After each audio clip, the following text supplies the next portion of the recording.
नमस्कार दोस्तों, स्वागत है आप सभी का ऑनलाइन डाफा स्टडी यूट्यूब चैनल पर। इस वीडियो में हम बात करेंगे तमाम भर्तियों की लेटेस्ट अपडेट को लेकर, साथ ही आरक्षण प्रक्रिया के अंदर बदलाव के बारे में हम बात करेंगे। एक यहाँ पर महत्वपूर्ण आदेश जारी हुआ है, उसको लेकर बात कर लेते हैं। तो बन बाय बन सारी अपडेट हम कवर करते हैं। चलिए दोस्तों, वीडियो शुरू करते हैं। जल्दी से वीडियो को लाइक कर दें, साथ में शेयर कर दें। जिन छात्रों ने अभी तक चैनल को सब्सक्राइब नहीं किया, चैनल को सब्सक्राइब करके बेल आइकन को अवश्य दबा लें। तो सबसे पहले दोस्तों हम बात करेंगे आरक्षण प्रक्रिया के अंदर हुए बदलाव को लेकर, जिसका आदेश जारी हुआ है। अब किस प्रकार आप सभी को जो आरक्षण है वो देखने के लिए मिलेगा, क्योंकि आरक्षण को लेकर जब भी कोई आदेश देखने के लिए मिलता है वो काफ़ी ज़्यादा महत्वपूर्ण हो जाता है। उसी क्रम में बड़ा झटका आपको देखने के लिए मिलेगा मराठा समुदाय को। यहाँ पे अब कहीं ना कहीं जो 16% आरक्षण है सुप्रीम कोर्ट ने निरस्त कर दिया है और राज्य सरकार के फैसले को यहाँ पे खारिज कर दिया है। मामला क्या है, 2 सेकंड के अंदर मैं आपको बताता हूँ। सुप्रीम कोर्ट ने मामला, अगर हम बात करें मराठा आरक्षण को लेकर, महाराष्ट्र सरकार के बड़े झटका देते हुए शीर्ष अदालत ने महाराष्ट्र के मराठा के लिए 16% आरक्षण देने के राज्य सरकार के निर्णय को कर दिया है। साथ ही सुप्रीम कोर्ट ने यह भी कहा है कि इंदिरा साहनी मामले पर फिर से विचार करने की आवश्यकता नहीं है। जस्टिस अशोक भूषण के माध्यम से यहाँ पे 5 सदस्यीय संविधान पीठ के माध्यम से मराठा समुदाय को लेकर 16% आरक्षण देने की आरक्षण अधिकतम सीमा 50% को पार करती है। लिहाजा यह असंवैधानिक है। मतलब यहाँ से एक बार फिर से तय हो जाता है कि 50% से ज़्यादा जो आरक्षण है वो नहीं दिया जा सकता है। अब ऐसे में 16% जो आरक्षण दिया जा रहा था मराठाओं को, वो उसको यहाँ पे सुप्रीम कोर्ट की तरफ से निरस्त कर दिया गया है, जैसा कि आप सभी देख पा रहे हैं। क्योंकि राज्य सरकार के माध्यम से 16% आरक्षण देने का जो फैसला है वो लिया गया था मराठाओं को, तो ऐसे में कहीं ना कहीं उनके माध्यम से सुप्रीम कोर्ट का कहना है कि 50% से ज़्यादा जो आरक्षण है वो आपको देखने के लिए नहीं मिलेगा। तो आरक्षण के क्रम में यहाँ पे कहीं ना कहीं जो बदलाव हुआ था उसको असंवैधानिक करार देते हुए 50% की सीमा को लांघा जा सके। सुप्रीम कोर्ट ने कहा कि मराठा समुदाय के लोगों को शैक्षणिक सामाजिक रूप से पिछड़ा नहीं करार दिया जा सकता। ऐसे में उसे आरक्षण देने के दायरे में लाना सही नहीं। साथ ही नीचे लिखा है कि बंबई हाईकोर्ट ने महाराष्ट्र के शिक्षण संस्थानों को सरकारी नौकरी में मराठा समुदाय को आरक्षण देने के राज्य सरकार के फैसले को बरकरार रखा था। मालूम हो कि मराठा समुदाय के लोगों ने आरक्षण देने के लिए सरकार के निर्णय के कई लोगों के संगठन को चुनौती भी दी थी। तो ऐसे में फिलहाल जो आरक्षण की सीमा है वो 50% ही देखने के लिए मिलेगी, उससे ज़्यादा नहीं हो सकती है। उसी को लेकर यहाँ पे कहीं की जो बदलाव है वो देखने के लिए मिलता है। हालांकि ये मामला सिंगल बेंच डबल बेंच में यहाँ पहुंचा था हाईकोर्ट के अंदर, उनके माध्यम से इसको सही ठहराया गया था, लेकिन सुप्रीम कोर्ट ने इसको लेकर यहाँ पे जो निरस्तीकरण का आदेश है वो जारी कर दिया है। अब यहाँ पर जो 16% का मराठा का आरक्षण था वो आपको देखने के लिए नहीं मिलेगा। लेकिन वहीं दूसरी तरफ बात की जाए खुशखबरी को लेकर, जो कि देखने के लिए मिल रही है उत्तर प्रदेश में दरोगा भर्ती के बारे में। लगातार आप सभी को पता है दरोगा भर्ती को लेकर छात्रों के माध्यम से मांग की जा रही है कि उम्र सीमा की छूट दी जाए, क्योंकि 5 साल के बाद में ये वैकेंसी देखने के लिए मिली है। उससे पहले वैकेंसी का विज्ञापन जारी नहीं हुआ था। हालांकि सरकार के माध्यम से कहा गया था कि हर साल आपको वैकेंसियां देखने के लिए मिलेगी। अब ऐसे में कहीं ना कहीं इस वैकेंसी के अंदर 5 साल की छूट की लगातार जो मांगे वो की जा रही थी। छात्रों की बदकिस्मत ये थी कि जैसे ही उनकी माध्यम से याचिका कोर्ट में दाखिल की गई, कोरोना संक्रमण के चलते कोर्ट भी बंद हो गया। अब ना सुनवाई हो रही है और ना ही आगे की प्रक्रिया बढ़ रही थी। लेकिन उन सभी के लिए खुशखबरी देखने के लिए मिल रही है, जो कि आप सभी को यहाँ पे भी देखने के लिए मिल जाएगी। अगर हम बात करें यूपीएसआई को लेकर, मामला इलाहाबाद हाईकोर्ट में दाखिल किया गया था। इसको लेकर सुनवाइयाँ देखने के लिए नहीं मिली थी, लगातार छात्रों ने अर्जेंसी फाइल की। अब ऐसे में उनके लिए खुशखबरी आ गई है कि 6 मई 2021 को इस मामले को कोर्ट नंबर 33 के अंदर यहाँ पे सुनवाई के लिए लगा दिया गया है और कॉजेस के अंदर 8वें नंबर पर इसकी जो सुनवाई है वो आपको देखने के लिए मिलेगी। सिंगल बेंच में मामला देखने के लिए मिल रहा है, तो ऐसे में उम्मीदें ज़्यादा हैं कि इसको लेकर जल्द आपको जो चीज़ें वो देखने के लिए मिलेंगी। 6 मई मतलब कि कल की तारीख में इसकी जो सुनवाई है वो आपको देखने के लिए मिलने वाली है। इससे संबंधित जो भी जानकारी होगी सबसे पहले आप सभी को ऑनलाइन डाफा स्टडी चैनल के माध्यम से दे दी जाएगी। तो ऐसे में अच्छी खबर हो जाती है कि न्यायालय के अंदर सुनवाई के बाद आगे की जो भी प्रक्रिया होगी आप सभी को देखने के लिए मिलेगी। वहीं दूसरी तरफ बात करें 69,000 शिक्षक भर्ती के बारे में। जैसा कि आप सभी को पता है कि 69,000 शिक्षक भर्ती को लेकर थर्ड काउंसलिंग का यहाँ पे जो इंतजार है वो जारी है। कभी कोरोना संक्रमण तो कभी लॉकडाउन, तो कभी आप सभी को पता है कि बीएसई की लापरवाही के चलते इन छात्रों को इंतजार करना पड़ रहा है। लेकिन शासन स्तर से जानकारी देखने के लिए मिल रही है, बैठकें हो रही हैं। अब उम्मीदें जल्द आपकी जो थर्ड चयन सूची है वो जारी होने वाली है।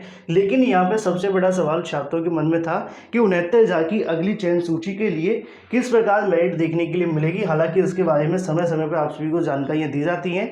लेकिन अब यहाँ पे क्या क्या होने वाला है, किस प्रकार छात्रों का चयन होगा और साथ ही यहाँ पे 7,000 जो अभ्यर्थियों की जानकारी लिखी हुई है, इसको लेकर पहले मैं आपको स्पष्टीकरण दे दूँ कि विभाग के माध्यम से अभी तक आधिकारिक तौर पर सीटों की संख्या जारी नहीं की गई है। ये एक अनुमान पर आधारित है, सीटों की संख्या इससे ज़्यादा या कम हो सकती है। जो भी डाटा आएगा उसके अनुसार आपको आधिकारिक तौर पर देखने के लिए मिलेगी। 2 से 3 दिन इंतजार करिए, जल्दी इसके बारे में जानकारी दे दी जाएगी। लेकिन सबसे बड़ा जो सवाल है कि 69,000 की थर्ड चयन सूची को लेकर किस प्रकार आपको जो मेरिट का निर्धारण है वो देखने के लिए मिलेगा। वैसे तो 69,000 को लेकर बहुत सारे ऐसे सवाल हैं जिनको लेकर आप सभी को जानकारियां देनी है, लेकिन चयन सूची मतलब लेट होने की वजह से अभी आ नहीं पा रही है। तो ऐसे में कहीं ना कहीं उन सवालों के जवाब आप सभी तक नहीं दिए गए हैं। लेकिन फिलहाल मैं आपको बता दूं मेरिट के बारे में, जो भी अलग मुद्दे उनको लेकर अलग से वीडियो बना दूंगा। मेरिट को लेकर जो छात्र परेशान है, सबसे पहले आप सभी को याद होगा 1,46,000 अभ्यर्थी क्वालिफाई हुए थे। उसमें से 1,35,000 या 36,000 के समथिंग छात्रों ने फॉर्म भरे थे। ठीक है, अब उसमें से ऊपर से मतलब कि आरक्षण नियमों का पालन करते हुए 67,867 अभ्यर्थियों को उठा लिया गया था।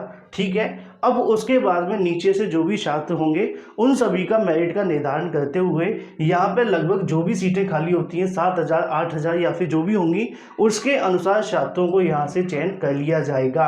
मतलब पहला सवाल आप सभी का क्लियर होता है। बहुत सारे छात्र पूछते हैं कि दोबारा से आवेदन होंगे, ऐसा नहीं होने वाला है। जिन्होंने आवेदन किए थे उसी में से आप सभी के जो कहीं ना कहीं 1,35,000 के समथिंग थे वहाँ से आप सभी को निकाला जाएगा। ठीक है, लेकिन यहाँ पे एक चीज़ और क्लियर हो जाती है कि जो भी आप सभी ने यहाँ पे डिस्ट्रिक्ट का चॉइस किया था, अब वो क्या किस प्रकार चीज़ें होंगी, क्योंकि आप सभी जानते हैं वहाँ पे सीटें हैं या नहीं है।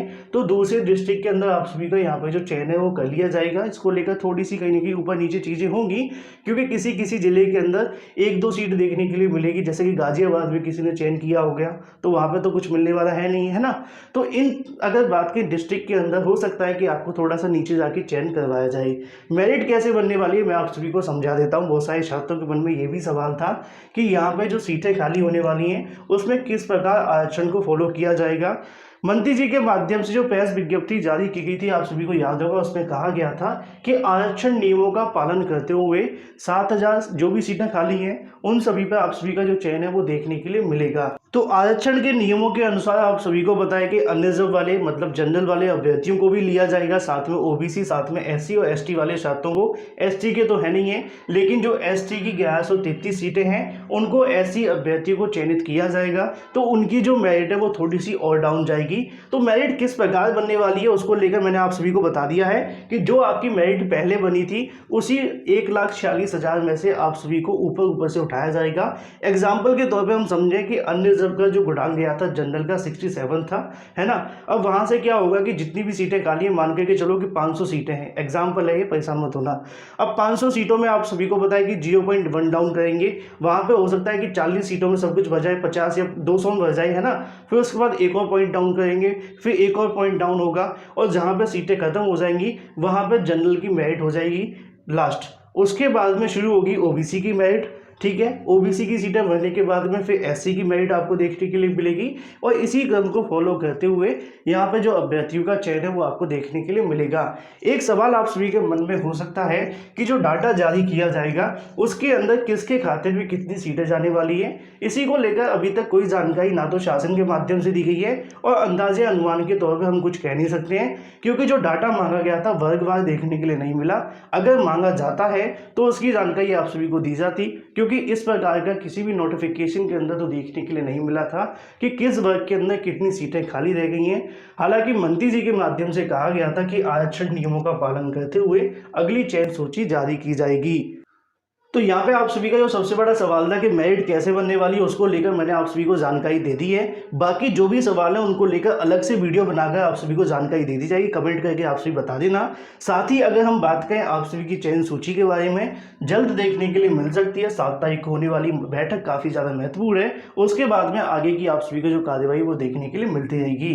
वहीं दूसरी तरफ बात करें अपनी अगली अपडेट को लेकर जो कि संबंधित है यूपी बोर्ड के बारे में, तो यहाँ पे दोस्तों आप सभी को देखने के लिए मिल जाता है यूपी बोर्ड परीक्षाओं के बारे में। 10वीं और 7वीं 12वीं कक्षाओं की परीक्षाओं की तारीखों को लेकर जो फैसला है वो आपको जल्द देखने के लिए, तो यहाँ पे भी आप सभी देखेंगे उत्तर प्रदेश बोर्ड की 10वीं और 7वीं 12वीं कक्षाओं की बोर्ड परीक्षाओं की तारीखों का जो ऐलान होगा वो जल्द आपको देखने के लिए मिल सकता है।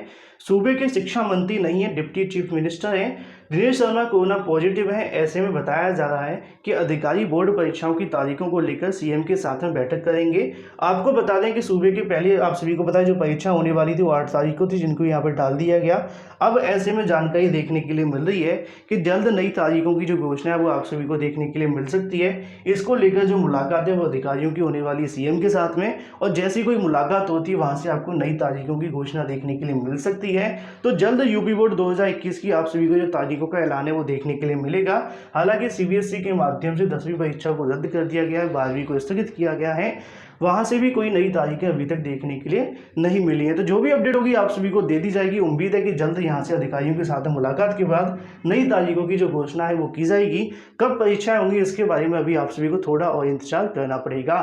तो ये थी दोस्तों तमाम लेटेस्ट अपडेट। वीडियो पसंद है वीडियो को लाइक और शेयर करना बिल्कुल ना भूलें। फिलहाल इस वीडियो के माध्यम से इतना ही। Thank you for watching this video.